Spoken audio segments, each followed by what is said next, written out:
মানে আমি বুঝি না, মানে আমাদের বাংলাদেশের মানুষরা, মানে আপনারা, মানে ভাই আমি তো অশিক্ষিত বলবো না আপনাদেরকে, কারণ আমি যেসব রিক্সাওয়ালা ভাইদেরকে যে ভাবে ওনাদেরকে কথা বলতে শুনি, বা একজন গ্রামের বয়স্ক মানুষদেরকে যেভাবে কথা বলতে শুনছি, তারা তো অসাধারণ কথা বলে, অসাধারণ।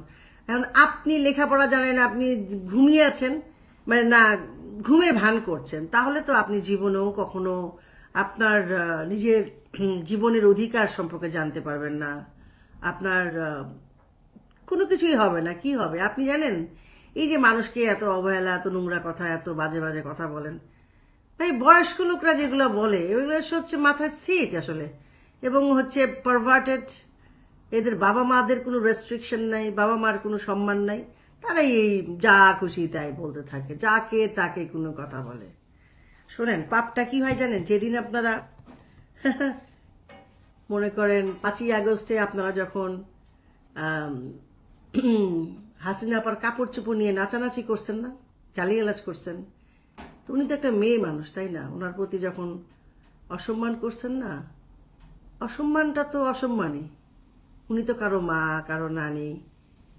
আমি, আপনারা বলবেন আমি কি ফ্যাসিস্টের দালাল? হ্যাঁ, ফ্যাসিস্টের দালাল। কেন? এই যে 24-এর এত বড় একটা হাঙ্গামা হলো, এত বড় জঙ্গি হামলা হয়েছে, কার লাভ হয়েছে? তো বলেন, আপনার কোনো লাভ হয়েছে? আপনাদের কোনো লাভ হয়েছে যারা আজ গালিগালাজ করতেছেন? আসলে বলেন তো, আপনাদের কি লাভ হয়েছে? কি লাভ হয়েছে বলেন? আমি তো দেখি গ্রামে গঞ্জে কিছু মানুষ এত বোঝেন, ওনারা এত বুদ্ধিমান, তাদের কথাগুলো তো শোনা উচিত।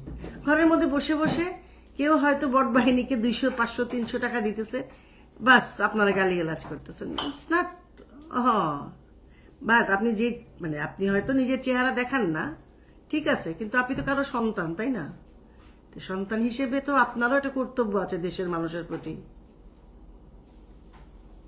আর এত ধর্ম নিয়ে কথা, এ হিন্দু, এ মুসলিম, এত মাথা ব্যথা কেন আপনাদের? এত কে কি আপনাদের এত মাথা ব্যথা? উফ রে, আমি মানে আশ্চর্য হয়ে, মানুষের এগুলো কোনো বিষয় বলেন তো? আমি, কারণ উনি তো আমাদের ভালো কিছুই করছে, তাই না? তো উনি তো যদি ভালো কিছু করে থাকে, তাতে আমি ফ্যাসিস্টের দালালি হব। আর আমি রাজনীতি করি না ভাই, আমি ওনাকে সম্মান করি, আমি মুক্তিযুদ্ধের পক্ষের মানুষ। এটাই হচ্ছে আমার আওয়াজ। এবং দেখেন, টাকা তো সবারই প্রয়োজন আছে, আমারও প্রয়োজন আছে, বাঁচার জন্য টাকার তো প্রয়োজন, প্রত্যেকেরই প্রয়োজন। কিন্তু আমার ওই টাকার প্রয়োজন নাই যে টাকার বিনিময়ে আমি দেশটা বিক্রি করে দেব, ঠিক আছে?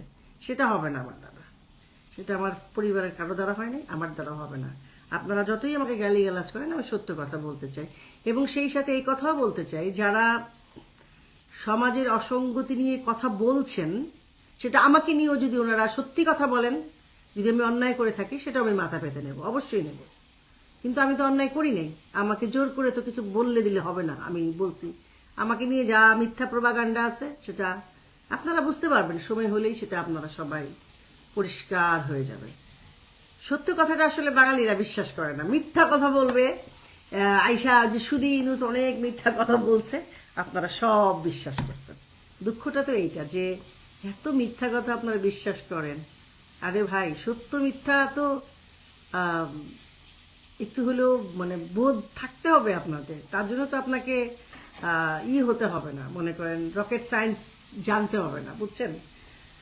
জানতে হবে না। আমরাও তো সবাই যে খুব পণ্ডিত তা তো না, আমরা শুনে শুনে, শিখে শিখে, দেখে দেখে, বিশ্বাস করেন প্রতি মুহূর্তে শিখি, প্রতি মুহূর্তে জানি, প্রতি মুহূর্তে বুঝতে হয়, জানতে হয়, শিখতে হয়। না শিখলে মানুষের তো মগজটা পরিষ্কার কিভাবে হবে?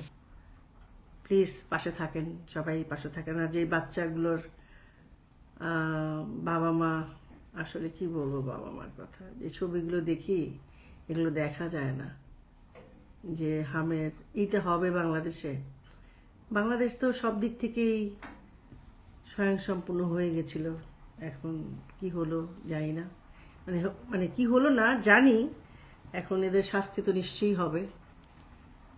প্রকৃতি তো কখনো কাউকে ছাড়ে না, এটা আমার মনে হয়। তো নিশ্চয়ই শাস্তি পাবে। আমরা ভাবছি ওরা হয়তো চলে যাবে, পালিয়ে থাকবে বা চলে যাবে, ম্যানেজ করতে পারবে। পৃথিবীতে অন্যায়কারীরা কখনো ভালো থাকে না, থাকবে না, ইতিহাস বলে না আসলে।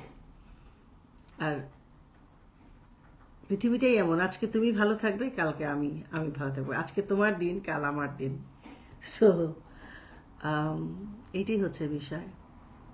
আর যে যে মা বাবা একটা সন্তানকে কষ্ট করে পৃথিবীতে নিয়ে আসে, তাদের যে কত কষ্ট থাকে, এবং প্রত্যেকে তো আমরা জন্ম নিয়েছি, আমরা তো জানি যে আমাদের মায়েরা কি কষ্ট করে, আমাদের বোনেরা, আমাদের ফুপুরা, আমাদের খালারা, চাচিরা বা আমাদের দাদিমারা কত কষ্ট করে আমাদেরকে পৃথিবীতে এনেছেন। মেয়েদের প্রতি কোনো শ্রদ্ধা নাই, কোনো শ্রদ্ধা নাই, মিনিমাম শ্রদ্ধাটা নাই। শুনলাম যে 11 বছর বিয়ে হয়েছে যে কাপলটা, ওনাদের বাচ্চা হয় না, ওনারা অনেক কষ্ট করেছেন। একটা ফ্যামিলির যখন বাচ্চা হয় না, ধরেন একটা মেয়ের যদি বিয়ের পরে বাচ্চা না হয়, আমাদের সোসাইটি কি পরিমাণ যে যন্ত্রণা দেয়, এটা একমাত্র উপরওয়ালা ছাড়া কেউ জানে না।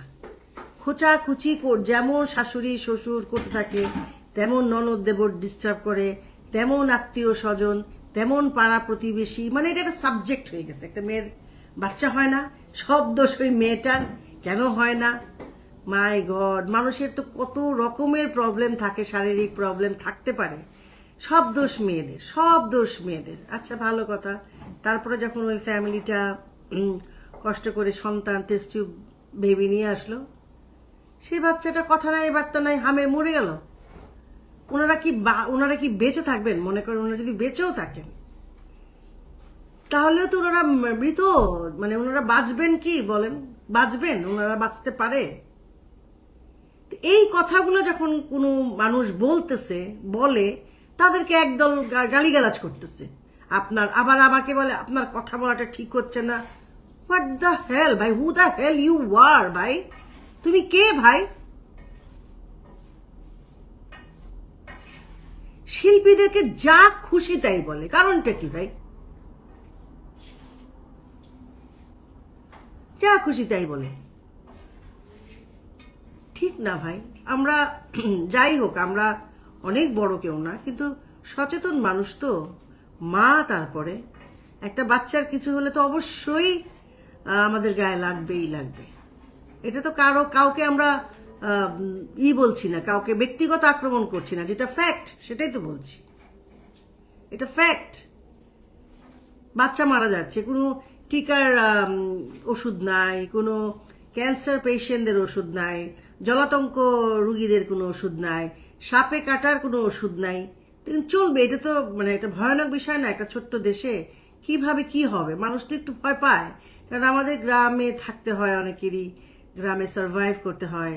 কত রকমের মানে গাছ টাছ থাকে বাড়ির আশেপাশে, সবাই কি সচেতনভাবে ক্লিন হয়তো করে, তবে কখন কিভাবে সাপ চলে আসবে কে বলতে পারে।